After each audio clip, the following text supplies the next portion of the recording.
Я приветствую вас, друзья, на нашем канале Авторемонт рулевых рейк. Сегодня у нас BMW F10, и по традиции давайте начнем со звуков.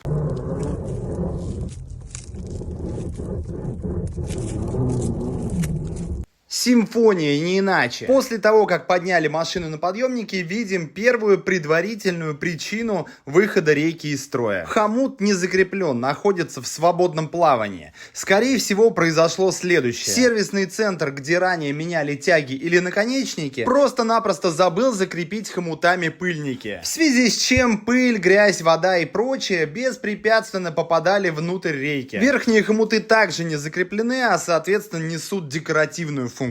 Сейчас демонтируем рейку и покажем, что внутри. А внутри, чего и следовало ожидать, вот такая вот печальная картина. Ну и, конечно же, стоит отметить тот факт, что ремонт данной рейки будет гораздо дороже, чем поменять ее, к примеру, на контрактную. Ну и по согласованию с владельцем авто не чиним, а меняем рейку. В дальнейшем вы сами убедитесь, что выбор был сделан правильный. А чтобы у вас не возникало мысли о том, что мы вот такие лентяи и не хотим чинить старую рейку, давайте покажем детали крупным планом. Благо у нас большой склад контрактных рейк, и у нас как раз оказалась та, что нужно, в наличии. Вот такая красавица сейчас будет установлена на автомобиле, и снова владельца будет радовать его BMW своим прекрасным и тихим управлением. А это еще раз хотели показать корпус рейки, который лопнул при разборе, что подтверждает правильность выбора заменить эту рейку на новую. Ну а на этом у нас все. Спасибо, что досмотрели до конца. Всем пока!